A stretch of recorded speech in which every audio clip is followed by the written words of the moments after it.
আশা করি তোমরা ভালোই আছো, সুস্থ আছো। তো ভালো থেকো, সুস্থ থেকো। সবাই সোমনাথের ব্লগে তোমাদেরকে স্বাগত জানাই। তোমার নতুন একটা ভিডিওতে তোমাদেরকে ওয়েলকাম জানাচ্ছি। এখন বাজে 12টার কাছাকাছি, মানে 12টা বাজতে 5 মিনিট বাকি। তো যাকে আমি এদিকে ভাত বসিয়ে দিয়েছি, আর আমি গিয়েছিলাম মার্কেটে, আর জামা কাপড় বালতিতে ভর্তি ছিল। তো সেটা কি করেছে, আমার শাশুড়ি মা রোদে শুকোতে দিয়ে দিয়েছে। আমি এই কাজটা থেকে বেঁচে গেলাম, রোদের থেকে, তাই না? আর চলো কি কি বাজার করে এনেছি তোমাদের সাথে শেয়ার করবো। আর আজকে ভিডিওটার কারণ হচ্ছে কি নিয়ে, কিসের জন্য আজকে ভিডিওটা করছি সেটাও তোমরা একটু পরেই জানতে পারবে। তো ভিডিওর সাথে থাকো আর দেখতে থাকো, আশা করি তোমাদের ভালো লাগবে। আর সাথে থাকো। এই যে বাজার করে নিয়ে চলে এসেছে তোমার দাদা ভাই, আর সাথে আমিও গিয়েছিলাম। তো নানান রকম বাজার করা হয়েছে। আর এটা হচ্ছে কুমড়ো, আর এর মধ্যে রয়েছে লঙ্কা, লেবু, এইসব রয়েছে। তো এটা সাইডে রেখে দিচ্ছি। আর চলো বাজারটা আমি ঢেলে দিই কি কি এনেছে। এই দেখো, আমাকে বলেছিল ওলটা সেদ্ধ দিতে, আমি ভুলে গেছি, যা সব পড়ে গেল। এই তো কত বাজার এনেছে দেখো। পুঁই শাকটাকে একবারে দুমড়ে দিয়েছে, দুমড়ে মুজড়ে দিয়েছে। যাই হোক, তো এই হচ্ছে বাজার এনেছে। আবার ঝিঙে, ঝিঙে ভালো লাগে না খেতে। তো যাই হোক, ক্যাপসিকাম দিয়েছে একটা, ওয়াও। যাই হোক, তো এই হচ্ছে, এই যা টমেটো পড়ে গেল। তো এই হচ্ছে মোটামুটি বাজার দেখতে পাচ্ছ। আর স্পেশাল হচ্ছে এখানে রয়েছে কি মাছ বলে ওটাকে, ওই কাটাপোনা মাছ আছে, আর এর মধ্যে চিংড়ি মাছ আছে। তো আর খুললাম না। আর ট্যান ট্যান, তো আজকে আমাদের ঘরে হচ্ছে ইলিশ। জানো তো বন্ধুরা, ইলিশ মাছ কত দাম, মানে 1200 টাকা। এই যে এটা বড় মাছটা দেখতে পাচ্ছ, এই যে এটা আমরা কিন্তু আজকে বড় মাছ নিয়েছি। দেখো পিসটা দেখো কত বড়, ঠিক আছে, হাতের এক সমান পিস। হ্যাঁ দেখো, তো এটা নেওয়া হয়েছে 1200 টাকা কিলো বলেছিল কি, আর আমরা নিয়েছি, মানে ওজনটা হয়েছে মাছের 800 টাকা। তো এই 800 টাকার মাছ দেখো, এটা 800 টাকার মাছ গায়েই লাগে না, তাই না? দেখে মনে হচ্ছে একটা খাসির মাংসর একটা মানে আইটেম। তো যাকে এই হচ্ছে ইলিশ মাছ আনা হয়েছে। আজকে আমি সর্ষে ইলিশ রান্না করব। আজ হচ্ছে আমি সর্ষে ইলিশ রান্না করব। আর এই মাছটা দেখে ভাবলাম একটু ভিডিও করি, মাছটা বেশ বড় বড় এসছে, তো সেই কারণে। তো চলো রান্না বান্নার জন্য জোগাড়টা করে নিই। আর এখানে সব আনাজ ফানাজ সব পড়ে রয়েছে, এই যে এগুলোকে এখন কাটবো, ধোবো, সব রকম, তাই না? তো 12টা বেজে গেছে, যেহেতু রান্না দেরি হয়ে যাবে। তো চলো রান্নাটা করে নিই, তারপর আবার আসছি। তো বন্ধুরা দেখতেই পাচ্ছ বাড়ির কাজ আরম্ভ হয়ে গেছে। বাড়ির কাজ বলতে এই যে সামনেটা দেখতে পাচ্ছ, এখানে সিঁড়ির কাজ আরম্ভ হয়েছে। তো অনেক দিনের ইচ্ছে যে আমরা ছাদে উঠবো। তো ছাদে ওঠার জন্য সিঁড়ি করা হচ্ছে।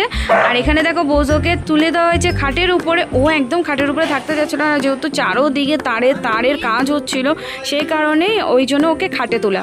তো চলো আমি এদিকে দেখি আমার তরকারিটা কতদূর। তো দেখো আমি ইলিশের আজকে সর্ষে ইলিশ করছি।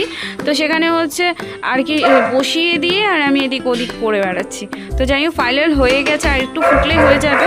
তো চলো, আর বোঝো আবার ওখান থেকে ভৌ ভৌ ভৌ ভৌ করছে, একটু ওর কাছে যে একটু খেলা করি। তো এটা হচ্ছে আলাদা করে ভয়েসটা দিচ্ছি।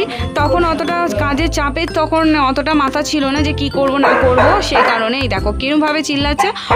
ওর হচ্ছে কথা হচ্ছে যে আমাকে ওর খাটে যেয়ে ওর সাথে বসতে হবে, ওর সাথে খেলতে হবে, কিন্তু খেলার তো আমার সময় নেই। তো সেই কারণে ও আমার উপরে চিল্লাচ্ছে। এই দেখো এইবার খালি রগরটা দেখো।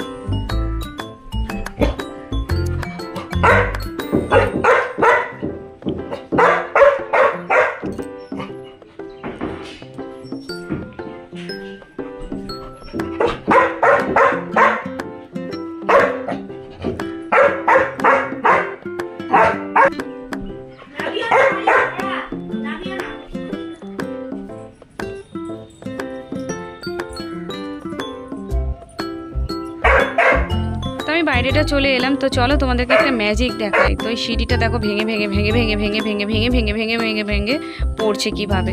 তো যা আমাদের সিঁড়িটা ভেঙেই গেল। তো দাদারা একটু মজা করছিল, তো যাই হোক, তো সেই কারণে আমিও একটু মজা করে দিলাম যে আমাদের সিঁড়িটা ভেঙে গেল। তো সেরকম কিছু না, ভাঙছে না, এটাকে আর কি মানে ঘুরিয়ে লাগানো হচ্ছে। তো ভাবলাম তোমাদের সাথেও শেয়ার করা যাক। আর মানে আর কি দাদারাও বলছিল যে বৌদি আর কি এই জিনিসটাও তুলে ফেললে। হ্যাঁ, এটা তুলে নিলাম। তো যাই হোক কাজ আরম্ভ হয়েছে, আর সিঁড়িটা কাজ হয়ে গেলে পরে আমরাও ছাদে উঠতে পারবো, ছাদে উঠে কাপড় শুকোতে পারবো। তো আমার ইচ্ছে কেন বলো তো, আমাদের এই ঘরের সামনেটা প্রচণ্ড জল বৃষ্টিতে ভরে যায়, সেই কারণেই সিঁড়িটা করার কারণ। আর করার কারণটা হচ্ছে ছাদে একটু উঠতে পারি না, যেহেতু জেঠি শাশুড়ি ছাদে যায় আমাদেরকে আর কি যেতে হয়, কাপড় টাপড় বলো যাই না বলো না কেন শুকোতে যেতে হয়, সেই কারণে। তো যাই হোক, এখানে দেখো সিমেন্ট বালি আনা হয়েছে। এই জায়গাটা যে দেখতে পাচ্ছ কাঁচা, আর আপাতত যে সিমেন্ট ইটের গুঁড়ো দেওয়া আছে, তো এটাকে পরে আমরা প্লাস্টার করে নেবো। সেটা তোমরা পরের ভিডিওতে দেখেই নিয়েছো। সেগুলা এই ভিডিওগুলো অনেক লেটে ছাড়ছি আমি, কেন আমার একদম ইচ্ছে ছিল না এই ভিডিওগুলো শেয়ার করা, তো জানি না এখন ইচ্ছে হলো তাই তোমাদের সাথে শেয়ার করছি। আশা করি তোমাদের ভালো লাগবে। আর এই যে বোঝোকে খাটে তুলে দিয়েছি, যেহেতু দেখতেই পাচ্ছ পুরো মেঝেতে পুরো তারে তার, সেই কারণে। আরও তো একদম থাকতেই চাইছে না বিছনাতে, প্রচণ্ড চেঁচামেচি করছে। তো লাস্টে ওকে আমার ছেলে আর কি বল এনে ওকে দিয়ে দিল। তো চলো দেখি তরকারিটা কি হয়। তরকারিটা হয়ে গেলে গ্যাসটা বন্ধ করে খাওয়া দাওয়া করে বাস, আর কাজ আর কি কাজ। তাই দেখো আমাদের তরকারিটা ফুটছে ফুটফুট ফুটফুট করে। তো এই ভিডিওটা কেমন লাগলো অবশ্যই কমেন্টে জানিও। টাটা, ভালো থাকো, সুস্থ থাকো। আজকের মতন এখানেই ভিডিওটা শেষ করলাম, যেহেতু এই অবধি ভিডিওটা করেছিলাম সেই কারণে তোমাদের সাথে এইটুকুই শেয়ার করলাম। যদি এর থেকেও বড় একটুখানি বড় দেখতে চাও তো কমেন্টে জানিও। আর ভালো ভালো আরও নতুন নতুন কিছু দেখতে চাইলে অবশ্যই কমেন্টে করো।